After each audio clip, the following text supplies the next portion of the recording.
یہودی چاہتے ہیں کہ اللہ کے نور کو اپنے منہ کی پھونکوں سے بجھا دیں۔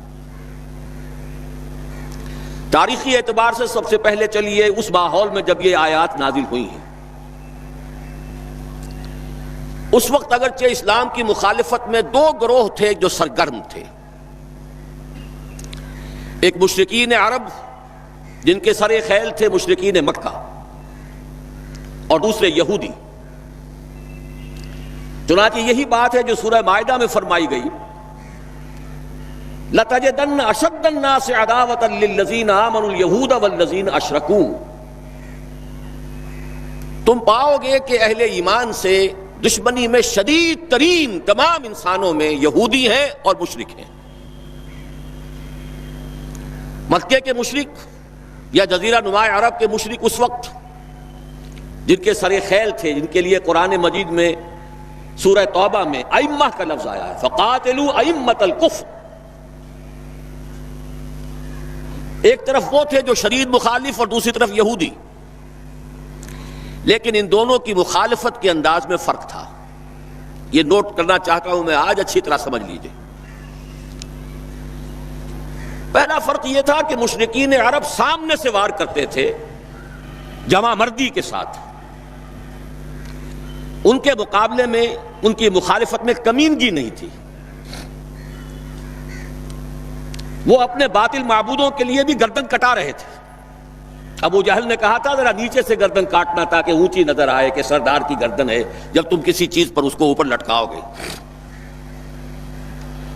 70 جانیں انہوں نے پیش کی ہیں بدر میں اپنے دین باطل کے لیے اور اپنے معبودان باطل کے لیے۔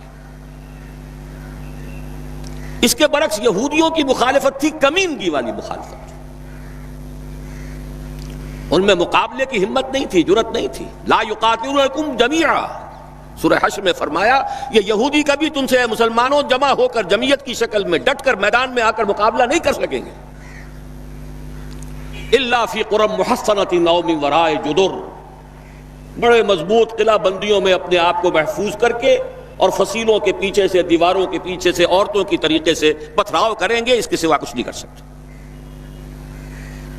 تو پہلا فرق یہ تھا کہ مشرکین مکہ اور مشرکین عرب بالعموم مخالفت کر رہے تھے، لیکن ان کی مخالفت جمع مردوں والی مخالفت تھی، سامنے کے دشمن کی حیثیت سے کھلم کھلا علی الاعلان، جبکہ یہودیوں کی مخالفت میں کمینگی تھی، سازشی انداز تھا، خود لڑنے کی بجائے دوسروں کو ابھار ابھار کر لاتے تھے۔ اور دوسرا بڑا فرق کیا تھا؟ اس پہلے فرق کو تو نمایاں کیا اسی لفظ سے کہ گویا کہ اپنے منہ کی پھونکوں سے بجھانا چاہتے ہیں۔ ابو جہل بھی بجھانا چاہتا ہے اللہ کے نور کو، لیکن اپنے زور بازو کی بنیاد پر۔ اور یہ لوگ کردار کے اعتبار سے اتنے گر چکے ہیں کہ زور بازو کی بنیاد پر نہیں، منہ کی پھونکوں سے بجھانا چاہتے ہیں۔ بہترین تعبیر کی ہے اس کی مولانا ظفر علی خان نے کہ نور خدا ہے کفر کی حرکت پہ خندہ زن، پھونکوں سے یہ چراغ بجھایا نہ جائے گا۔ دوسرا فرق یہ تھا کہ اگرچہ مشرکین میں بھی ایسے لوگ تھے جو پہچان چکے تھے کہ محمد اللہ کے رسول ہیں، سچے ہیں، صادق ہیں، لیکن وہ استثنائی معاملات تھے، وہ غافل تھے۔ قرآن مجید میں بار بار ان کے کفر کے لیے ایک توجیہ پیش کی گئی ہے کہ ان کے پاس کوئی رسول آیا ہی نہیں، ان کے لیے رسالت اور نبوت بڑی ایک عجیب سی شے تھی، وہ چیزیں ان کے ذہن سے بالکل خارج ہو چکی تھی۔ لیکن یہود کا معاملہ اس کے برعکس تھا، وہ 100% پہچانتے تھے محمد رسول اللہ کو صلی اللہ علیہ وسلم، بالخصوص ان کے علماء، یعرفونہ کما یعرفون ابناءہم، پہچانتے ہیں اسے جیسے کہ اپنے بیٹوں کو پہچانتے ہیں، علی وجہ البصیرۃ، وہ کسی مغالطے میں نہیں تھے، پوری ڈٹائی کے ساتھ پہچانتے ہوئے۔ آپ کو تو معلوم ہے کہ حضور صلی اللہ علیہ وسلم کی جو نشانیاں ہیں ان کا تو معاملہ بہت آگے کی بات ہے۔ حضور کے ادنا رفقا کا معاملہ کیا تھا کہ حضرت عمر رضی اللہ تعالیٰ عنہ کے بارے میں پوری ان کی صفات ان کے ہاں موجود تھیں، اور عیسائی علماء نے ان کے ساتھ ٹیلی کر کے ہی حضرت عمر کو سامنے کھڑے ہو کے دیکھ کر اور پھر جو ہے یروشلم کا قبضہ دیا تھا کہ ہاں یہ وہی درویش بادشاہ ہے جس کا ذکر موجود ہے ہماری کتابوں میں کہ یروشلم اس کے ہاتھوں فتح ہوگا۔ تو یہ دو فرق ذہن میں رکھیے، یریدون لیطفئوا نور اللہ بافواہہم واللہ متم نورہ۔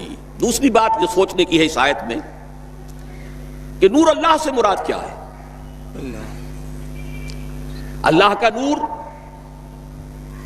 ایک اعتبار سے ذہن منتقل ہوتا ہے قرآن حکیم کی طرف۔ نور اصل میں قرآن مجید میں ہدایت کے لیے بھی آتا ہے، تورات کے لیے آیا فیہا ہدی و نور، انجیل کے لیے آیا فیہ ہدی و نور، روشنی ہی سے انسان راستہ دیکھ سکتا ہے۔ الہدا قرآن حکیم، ہدایت کاملہ، اس کے لیے خاص طور پر لفظ آیا ہے۔ سورہ تغابن میں فرمایا فآمنوا باللہ ورسولہ والنور الذی انزلنا واللہ بما تعملون خبیر۔ ایک مفہوم تو یہ ممکن ہے قرآن مجید کے اس اصول کے تحت کہ القرآن یفسر بعضہ بعضا، ویسے یہ کہ اس کا عام مفہوم اسلام، ہدایت، جس معنی میں چاہے لے لے، لیکن میرا ذہن زیادہ جس چیز کو قبول کر رہا ہے وہ ایک ایسے شخص کی تعبیر ہے جو اگرچہ کوئی معروف عالم دین نہیں تھا، میں نہ عارف نہ مجدد نہ محدث نہ فقیہ، اقبال اپنے بارے میں صاف کہہ رہا ہے، میں نہ عارف نہ مجدد نہ محدث نہ فقیہ، لیکن واقعہ یہ ہے اور آپ کے علم میں ہوگا، میرا موقف یہ ہے اس دور میں قرآن مجید کا نور بصیرت اللہ تعالیٰ نے بڑے وافر پیمانے پر انہیں عطا کیا تھا۔ انہوں نے تعبیر کیا ہے اس نور کو نور توحید سے، چنانچہ یہ اتمام کا لفظ اس کے ساتھ واللہ متم نورہ،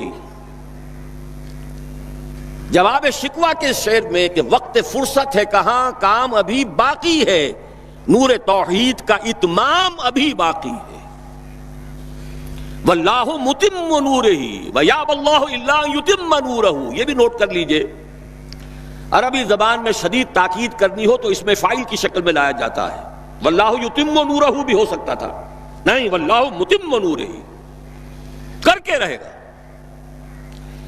اور پھر اس کو منفی اسلوب میں بھی بیان کر دیا تاکہ کوئی شک و شبہ نہ رہے، مثبت بھی آ گیا واللہ متم نورہ، اور منفی ویابی اللہ الا ان یتم نورہ، اللہ کو ہرگز منظور نہیں ہے مگر یہ کہ وہ اپنے نور کا اتمام فرمائے۔ وقت فرصت ہے کہاں کام ابھی باقی ہے، نور توحید کا اتمام ابھی باقی ہے۔ میں چونکہ یہاں اسی تعبیر کو اختیار کر رہا ہوں، اس کے اعتبار سے ایک سوال پیدا ہوتا ہے،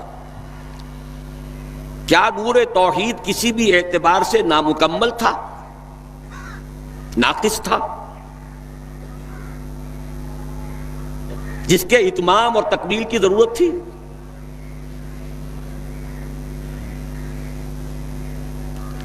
اگر میں اس سوال کا جواب ہاں میں دوں تو آپ سب چونک جائیں گے، لیکن میری وضاحت سن لیجئے۔ جہاں تک عقیدے کا نور ہے، عقیدے کی توحید ہے، اور انفرادی سطح پر اپنے عمل کی توحید ہے، توحید کے دو حصے سمجھ لیجئے۔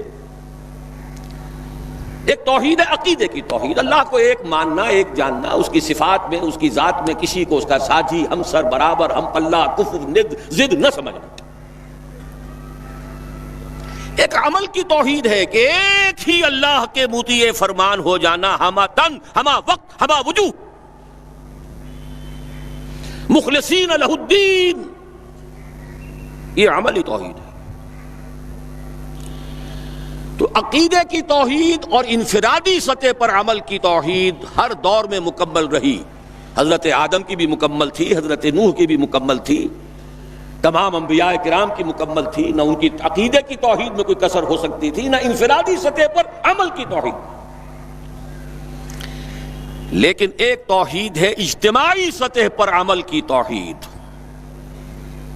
پورے نظام زندگی کا اللہ کے حکم کے تابع ہو جانا، یہ ابھی مکمل ہونا تھا، اس کی تکمیل ہونی تھی۔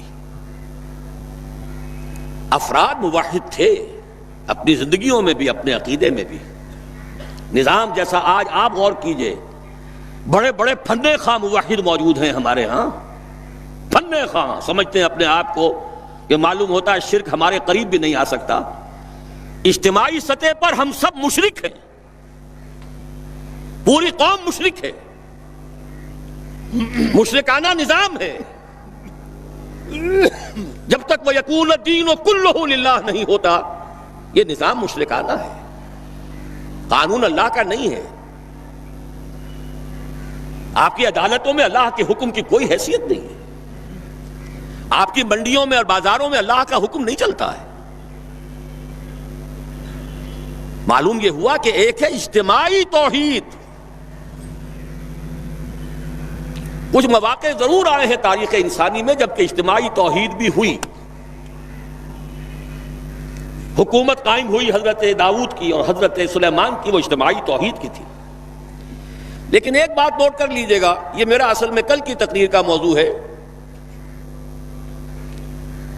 یہ کام تاریخ انسانی میں صرف ایک مرتبہ ہوا ہے کہ ایک فرد واحد اپنی دعوت کا آغاز کرے اور تمام مراحل سے گزار کر اپنی اس دعوت اور تحریک کو اور توحید کامل تک معاشرے کو پہنچا دے. یہ اس سے پہلے کبھی نہیں ہوا. حضرت داؤد کو تو راہ چلتے حکومت مل گئی تھی، جنگ تو ہو رہی تھی حضرت طالوت اور جالوت کی. وہ تو ایک گڈریا اپنا گوپیا لے کر آ گیا ہے وقت پر اتفاقاً، اور اس گوپیے کی جو پتھر تھا وہ جالوت کے آنکھوں کے اس کی زرہ میں جو سوراخ تھا اس میں سے ہو کر اس کے بھیجے میں گزر گیا، مارا گیا، حکومت مل گئی. کیا حضرت داؤد ایک داعی کی حیثیت سے سامنے آئے تھے؟ کیا انہوں نے اپنی کوئی جماعت بنائی تھی؟ کیا ان مراحل سے گزرے تھے؟ قطعاً نہیں. صرف ایک مرتبہ ہوا ہے تاریخ انسانی میں، اور وہ محمد الرسول اللہ صلی اللہ علیہ وسلم. فرد واحد سے بات شروع کر کے یہ جو آتا ہے خطبات جمعہ میں آپ سنتے وحد اللہ، توحید باب تفصیل سے، اور اپنی توحید کو خالص کرو اور خالص کرو اور خالص کرو اور خالص کرو، شرک سے اسے ہر اعتبار سے پاک کر دو. یہ تو پوری زندگی کا لائف لانگ ایفرٹ ہے. آخری امتحان توحید کا جو لیا ہے ابراہیم کے رب نے. دیکھیں اس بوڑھے کے دل میں کہیں اپنے بیٹے کی، اکلوتے بیٹے کی محبت تو ہم سے زیادہ نہیں ہو گئی. کیسے کیسے امتحانات سے گزر چکا وہ بوڑھا، کیسے کیسے امتحانات. لیکن آخری امتحان دعائیں مانگ مانگ کر بیٹا لیا تھا. فلما بلغ معه السعی، اور جب اب ذرا ہاتھ بٹانے کے قابل ہوا، کہیں اس کی محبت ہماری محبت سے زائد تو نہیں ہو گئی. انی ارا فی المنام انی اذبحک فانظر ماذا تری. اسی لیے جو آتا ہے قرآن مجید میں بار بار حضرت ابراہیم کے لیے آخری سند کے الفاظ آتے ہیں وما کان من المشرکین، شرک کے ہر شائبے سے پاک. تو یہ توحید عملی اجتماعی سطح پر ہونی باقی تھی. اس کا تعلق ہے اگلی آیت سے. یہ کب ہوگی؟ هو الذی ارسل رسولہ بالہدی ودین الحق لیظہرہ علی الدین کلہ ولو کرہ المشرکون. اللہ نے اپنے ان آخری رسول کو محمد صلی اللہ علیہ وسلم کو تو بھیجا ہی ہے الہدا، وہ دین حق اور الہدا اور دین حق دے کر تاکہ غالب کریں. جب تک دین غالب نہیں توحید ناقص ہے. عقیدے کی توحید ہو سکتا ہے کہ ہو، انفرادی سطح پر بھی ہو سکتا ہے، ایک آدمی جہاں جہاں بھی اللہ کا حکم مان سکتا ہو مان رہا ہو، لیکن آخر وہ کسی قوم کا فرد ہے، کسی ریاست کا شہری ہے، کسی خاندان کا فرد ہے، چہار طرف سے جکڑا ہوا ہے رشتوں میں اور تعلقات میں. اس کی زندگی کے کتنے گوشے ہیں کہ جن کو ابھی وہ مشرکانہ نظام اپنی گرفت میں لیے ہوئے ہیں. یہ در حقیقت اسی وقت ہوگا جبکہ اللہ کا دین غالب ہو جائے. هو الذی ارسل رسولہ بالہدی ودین الحق لیظہرہ علی الدین کلہ ولو کرہ المشرکون. مشرک تو کبھی پسند نہیں کریں گے. یہاں ذرا شرک کو سمجھ لیجئے، یہ شرک صرف عقیدے کا نہیں. آج کا سب سے بڑا شرک کیا ہے؟ اللہ کا اللہ کو دو، ریاست کا ریاست کو دو.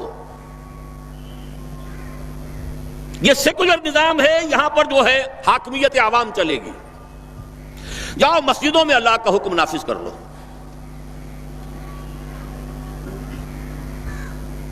یہ سب سے بڑا شرک، کبھی گوارا نہیں کریں گے. وہ توحید ہو جائے، اللہ ہی کا حکم چلے، سب پر یکساں جاری ہو جائے، سب یکساں اللہ کے حکم کے تابع ہو جائیں.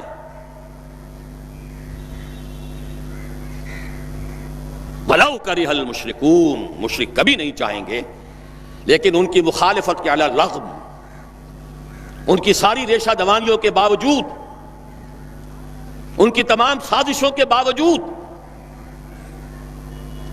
اللہ کا دین غالب ہو کر رہے. اب ذرا تاریخی اعتبار سے جائزہ لیجئے. ابھی ہم تھے اس ماحول میں جبکہ ابھی یہ آیات نازل ہو رہی تھی. پہلی بات تو یہ سمجھ میں آ گئی کہ محمد الرسول اللہ صلی اللہ علیہ وسلم کا مقصد بعثت ہے غلبہ دین. یہ نوٹ کرنے کی بات ہے، کسی اور رسول کے لیے اللہ نے قرآن مجید میں یہ الفاظ استعمال نہیں کیے. شاہد سب تھے، مبشر سب تھے، نذیر سب تھے، داعی سب تھے، مبلغ سب تھے، معلم سب تھے، مربی سب تھے، مزکی سب تھے.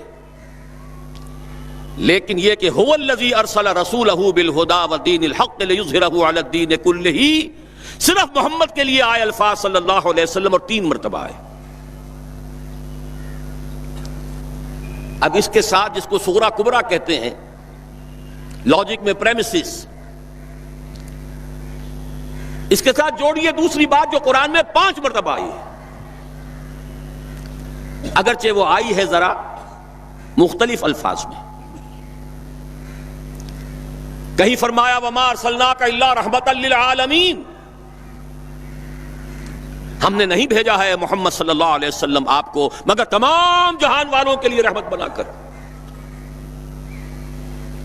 آپ کی بعثت جغرافیائی، نسلی، قومی، علاقائی حدود سے ماورا، بالا تر.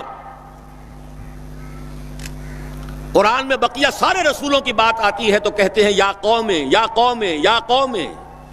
نوح نے کہا یا قوم اعبد اللہ، ہود نے کہا یا قوم اعبد اللہ، صالح نے کہا یا قوم اعبد اللہ ما لکم من الہ غیرہ.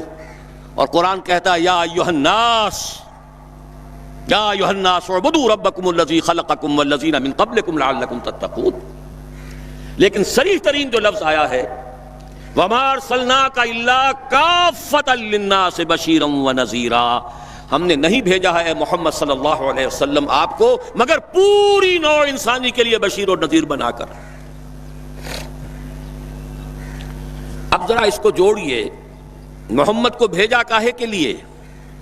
غلبہ دین کے لیے صلی اللہ علیہ وسلم. اور بھیجا کن کے لیے؟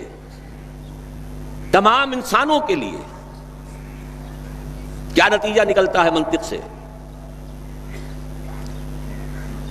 محمد الرسول اللہ صلی اللہ علیہ وسلم کا مقصد بعثت مکمل اسی وقت ہوگا جب پورے عالم انسانیت پر اللہ کا دین غالب آ جائے. ورنہ بات وہی ہے جو اقبال کا شعر سنا چکا ہوں، وقت فرصت ہے کہاں کام ابھی باقی ہے، نور توحید کا اتمام ابھی باقی ہے.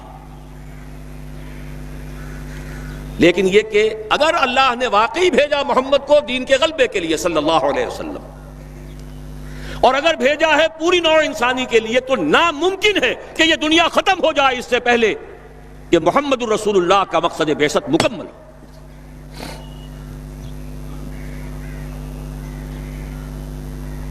یہی بات ہے کہ جس کی خبر پیشن گوئی کے طور پر قرآن میں تو نصوص ہیں، لیکن ان سے نتیجہ نکالنا پڑے گا.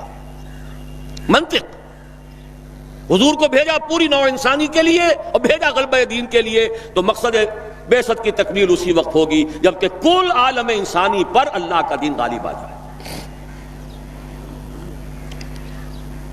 اسی کے ساتھ اب ذرا یاد کیجئے سورہ نور کی آیت، جس کو اللہ کے فضل و کرم سے ہم نے کافی عام کیا ہے.